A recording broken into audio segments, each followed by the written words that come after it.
Logika-logika yang dibangun ulama itu ngikuti riwayat. Agama itu ngikuti riwayat, bukan sekedar akal. Saya punya contoh ketika kitab Ihya menutup kitabnya, yaitu Imam Ghazali. Itu ada dua orang. Ini di akhir kitab Rojak dan dipakai nutup kitab Ihya sebagai rojaknya Imam Ghazali. Ada dua orang min ahli nar dipanggil sama Allah. Ini sekaligus ijazah. Kali ini ijazah betul. Yang dipanggil ke surga itu masih muqayyad dan biangkalil jahim, masih muqayyad, masih dibelenggu sama atribut neraka. Terus sama Allah ditanya, dia jong kabarin rokok, wah syarro makanan, kustimun rokok jenang takok, sekarang rai enak jen. Terus kata Allah, ya sudah kamu kembali ke sana karena kamu memang orang fasik. Itu lari, semangat mau ke neraka. Ini ijazah. Semangat disuruh kembali ke neraka itu semangat lari. Allah tanya, loh jong kenapa kamu semangat? Ya Allah, saya ini sudah kapok. Dulu ketika di dunia kamu perintah, engkau perintah, saya tidak semangat. Maka kali ini jenengan perintah, saya semangat. Karena saya sudah kapok. Setiap engkau perintah, saya ada lari semangat ke neraka. Nah barokahnya semangat masuk neraka ini, kata Allah, ya sudah kamu di surga saja. Maka ijazah nanti kalau ada pengumuman silahkan masuk neraka, kamu harus lari sekencang-kencangnya. Karena itu perintah Allah apa? Yang ketika kita di dunia kalau diperintah males-malesan. Kalau kamu diperintah sholat subuh jamaah kan males-malesan. Dan itu menjadi kita masuk neraka. Sebagai kafarah itu ya Allah, karena ini perintah engkau, saya tidak males-malesan lagi. Wis ngembaliin rokok, lari semangat.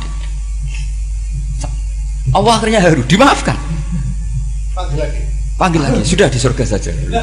Barokahnya semangat masuk neraka. Nah, ini ijazah ini. Ya diterima ya. kok enggak semangat terima ya. Yang kedua enggak. Sudah kamu kembali ke neraka, pelengahan gitu. Enggak semangat. Allah dilihat terus enggak semangat. Kenapa kamu tolah-toleh? Ya Allah, saya tidak pernah ngira ketika engkau manggil saya ke surga, kemudian engkau kembalikan lagi ke neraka. Ya sudah di surga saja, barokahnya husnudzon. Jadi ini ijazah, kamu milih dua itu, milih yang mana terserah. Artinya apa? Logika kamu itu tidak mesti masuk apa yang dilakukan oleh Allah Subhanahu wa Ta'ala. Itu logika kamu kan tidak masuk, tapi Allah yaf'alu ma yasha. Ini penting saya utarakan. Nah tapi orang-orang ekstrim itu maunya nyifati Allah hanya status yu'adzib, yantakim, Jabbar, Qahar. Sifatnya Allah Ta'ala itu 99. Kenapa apa kamu hanya satu? Jadi tetap saja menghadapi fenomena seperti ini tetap laisa laka minal amri syai'un aw yatuba alaihim aw yu'adzib. Sehingga setahu saya Mbah Mun, Mbah Hamid Pasuruan, guru-guru kita, habaib yang alim-alim itu melihat tamu macam-macam ya dilayani semua. Karena ini ngadepi fenomena sosial yang semuanya tidak jelas. Kalau nggak jelas apa? Ya kita bisanya berharap karena afdolul ibadah itu intidharul farad. Kalau belum Islam sekarang kita harapkan nanti. Kalau bapaknya enggak kita harapkan anaknya. Kalau anaknya belum kita harapkan cucunya. Karena agama ini limangka nayarjuwo hawal yaumal akhir. Agama ini bagi yang terus berpengharapan, bukan bagi yang putus asa. Ini yang penting saya utarakan. Jadi apalagi Allah sudah punya rencana tadi, yang goblok-goblok di pedalaman Dayak bikin masjid, yang pinter-pinter ramen lomba untuk sangu, untuk umroh. Kira-kira memberi sama mendapat pahalanya keren mana? Memberi. Tapi tidak usah jadi goblok. Goblok tidak usah direncanakan, sudah terjadi. Jadi makanya saya bela karena sudah terjadi gitu. Tapi tidak usah direncanakan. Nanti terus wah goblok aja cara Gus Bak gak apa-apa ndak. Sudah kadung ini cuma kita itu iman ya. Jadi karena yang pinter itu yang jumlahnya tidak banyak. Ini kita bully saja. Karena kamu bully pun tetap mulia kan orang pinter ini. Tapi kalau orang goblok gak dibela habis dia.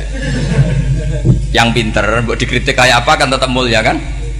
Lah yang muji sudah banyak, saya ngeritik saja lah. Ini tidak akan jatuh. Tapi yang goblok ini kan nggak ada yang bela. Saya sebagai umatnya Rasulullah, pecinta umat Rasulullah tak bela, tenang saja. Ada hikmahnya apa? Hikmahnya orang goblok. Betul loh, saya itu sering ketemu dokter, ketemu profesor tuh nangis. Tak tanya kenapa nangis. Bapak saya itu petani, saya di Jogja sampai jadi dekan, jadi rektor. Tapi saya sekarang rektor, anak saya sekedar SMP naik itu sudah senang. Nggak dengar kabar ketangkep BNN sudah senang. Padahal saya ini ahli metodologi. Ternyata pinter bapak saya.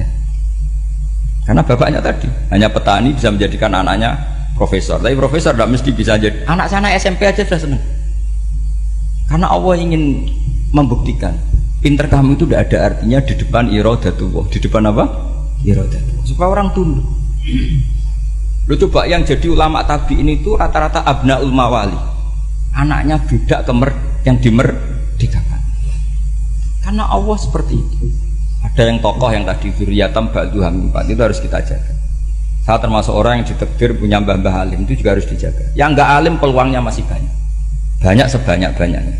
Asal tadi lewat jalur sregep, dan kalau bodoh ngaji saya nanti. Tak ajari robbana ma khalaqta hadza napa? Karena ayatnya gitu, min dzurriyyati Adam wa mimman hamalna ma'anu wa min dzurriyyati Ibrahim wa Israil. Terus terakhir ditutup wa mimman hadaina wajtabaina. Itu umum, tidak jalur nasab. Siapa saja yang hadaina wajtabaina. Ini penting saya utarakan. Jadi ini sebagai penutup tak baca teks Arabnya supaya kita dapat barokah jami'ul kalim. Karena sebarokah-barokahnya bahasa Jawa atau bahasa Indonesia masih barokah bahasa Arab. Cuma kalau tidak saya terjemah dulu, nanti saya baca ini kamu amin amin dikira doa aja sih. Makanya ini diterangkan dulu biar gak korban apa? Diamini. Karena saya ini pernah Jumatan di satu kampung, imamnya itu sepuh. Imamnya sepuh, khutbah itu gak selesai-selesai karena dia gak bisa menyelesaikan sesuai teks di bukunya itu. Yang belakang mantul terus amin amin. Akhirnya Pak Khotib ngadeg lagi, cungkurung doa, cungkurung.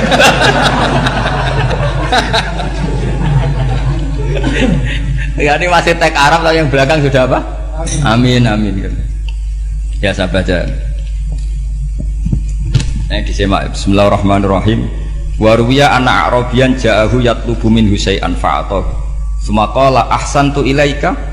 Dikasih sesuatu ya tadi saya contohkan, misalnya dikasih hanya 10.000. Qala al-a'rabiyyu la wala ajmalta, kamu ya belum berbuat baik.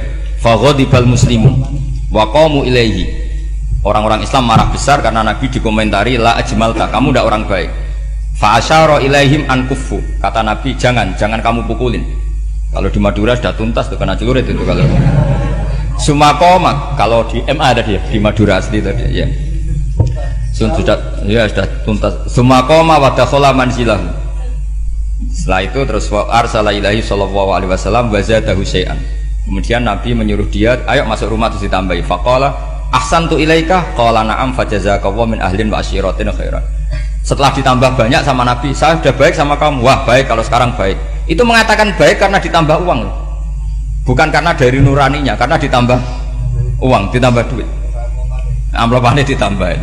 Faqala lahu Nabiyyu sallallahu alaihi wasallam, innaka qulta ma qulta wa fi nafsi ashabi min dzalika syai'un. Fa in ahbabta faqul baina aydihim ma qultu baik. Ma qulta baina yadayya hatta yadhaba ma fi sadrihim alaika. Kamu tadi ngomong dan menjadikan sahabat saya tersinggung. Coba sekarang klarifikasi supaya mereka clear apa? Itu menunjukkan klarifikasi itu termasuk wataknya Rasulullah Shallallahu Alaihi Wasallam. Tadi kamu menyinggung saya di depan umum, maka sekarang kamu muji saya juga harus di depan umum supaya clear, supaya mereka tidak punya perasaan macam-macam. Sudah akhirnya qala na'am falamma kana al-ghadu abil asyu ja'a faqala sallallahu alaihi wasallam inna hadzal arabiyya qala ma qala fazidnahu fazama'nahu radiya kadzalik qala na'am fajazakallahu min ahlin wa asyiratin khairan.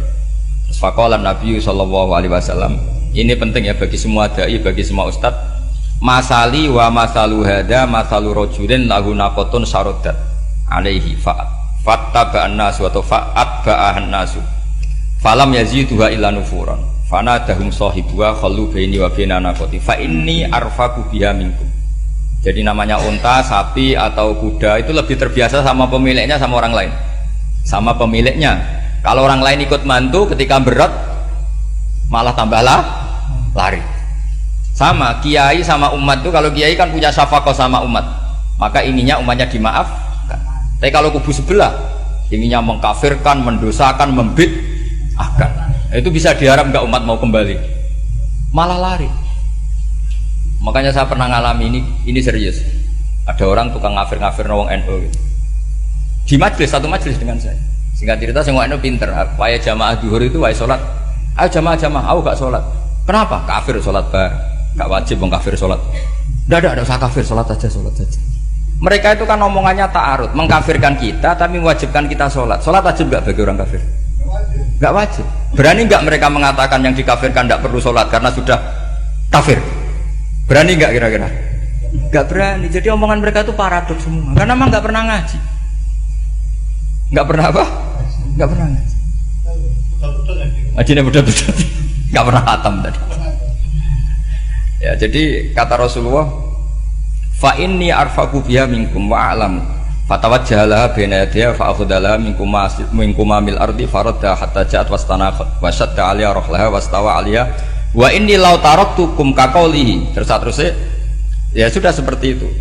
Faradda hatta ja'at wa shadda 'alaiha rahlaha wastawa 'alaiha wa inni law taraktukum terus itu walhasil itu terusannya hadis itu, kalau saya membiarkan dia dengan keyakinannya tadi mengkritik saya dan dia mati maka dakholan. Jadi intinya gini, seneng Nabi dibayar itu sah. Seneng Nabi dibayar itu sah.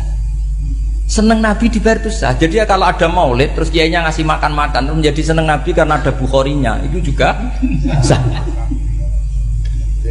Ono zaitun sah. Terus kiainya seneng karena untuk amplop juga sah.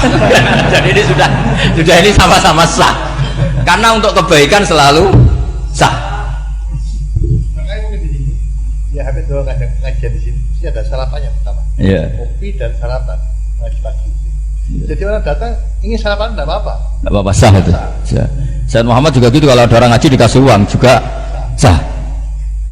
Ya jadi ini jelas ya, jadi riwayat ini jelas. Kemudian riwayat yang ada di kitab Bukhari ketika Rasulullah didustakan, dibuli. Ini wa ana mahmum ala wajhi falam astafiq illa wa ana biqarni sa'alib, yang di bawah garis itu ada yang di Bukhari. Farafatu rasi fa idzan ana bi sahabatin qad adallatni fa nadartu fa idzan fiha jibril fa nadani fa qala inna wa qad sami'a qala qaumika laka wa maraddu 'alaika wa qad basa ilaika malakal jibal litamurahu bima syi'ta fihim fa nadani malakul jibal fa sallama 'alaihi tsumma qala ya Muhammad fa qala dzalik bima syi'ta in syi'ta an utbiqa alim al-akhsaban fa qala Nabi sallallahu alaihi wasallam bal arju ayyukhrijawahu min aslabihim ma ya'budu wa wahdah la yusyriku bihi syai'an. Jadi Nabi menghadapi yang sedang kafir saja enggak putus asa. Bisa saja mereka nanti melahirkan anak-anak yang Islam. Jadi kalau ada kiai menghina orang kafir itu jangan melihat kiai kok kancanan wong kafir. Yang benar itu kiai yang penuh harapan. Sehingga sama orang kafir saja berharap. Tapi sekarang enggak. Kiai kancanan wong kafir, kiai kok kancanan wong fasik. Logikanya dibalik, kiai nelateni wong kafir nak menawa anak turune masuk Islam, kiai nelateni wong fasik anak menawa dadi soleh. Logikanya harus seperti itu. Nah soal perang itu beda. Perang kan mereka sudah menstatuskan diri ingin bunuh kita, tentu kita harus berani untuk mempertahankan diri. Tapi kalau kondisi normal tidak bisa seperti itu. Ini kan kondisi normal. Itu Rasulullah ya nggak boleh, karena tadi bahkan kalau saya pernah ngaji ini di Sidogiri pernah cerita Rasulullah jejer Nabi Nuh, ada seorang wali pasnya Abu Hasan Asyadili. Siapa Abu Hasan apa? Asyadili mimpi ketemu Rasulullah jejer Nabi Nuh.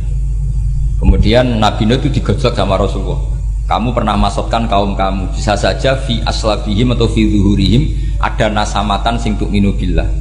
Sekarang misalnya begini ya, ini orang kafir di sini itu ada gen yang ribuan ila yaumil qiyamah. Bisa saja gen-gen yang sekarang masih di zuhurihim, karena kalau apa gen di lelaki diistilahkan fi zuhurihim, ini saja nasamatan tu'min, nasama yang nanti mukmin. Kalau dia mati kan berarti kamu membunuh calon orang mukmin berikut. Jadi, tapi ya sama. Tapi kalau kamu bilang dibiarkan, bisa saja ini ada nasama sing calon kafir, berarti kamu membiarkan kekafiran. Nah di sini hebatnya Allah.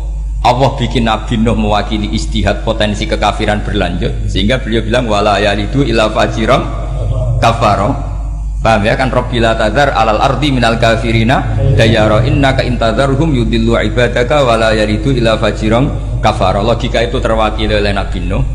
Logika bisa saja ini ada nasamatan untuk minubillah, itu terwakili oleh Rasulullah bal arju ayyukhrijawahu min aslabihim may ya'budu wa la yusyriku bihi syai'an. Kayak apa untungnya kita jadi umat Rasulullah sallallahu alaihi wasallam? Masalahnya Nabi Nuh gak Nabi Nuh, Nabi Muhammad. Jadi kira-kira istihad kamu ikut Nabi siapa? Kalau main hantam ya ikut Nabi Nuh. Kalau main rojak berharap Nabi Muhammad. Ya sudah, sampean ikut mana tuh? Nabi Muhammad. Ini penting saya utarakan supaya apa-apa itu terukur lewat ilmu.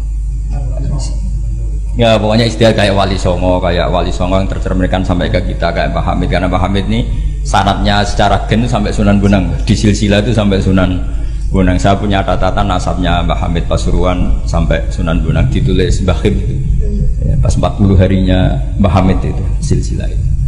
Saya kira demikian, saya mohon maaf atas semua kesalahan.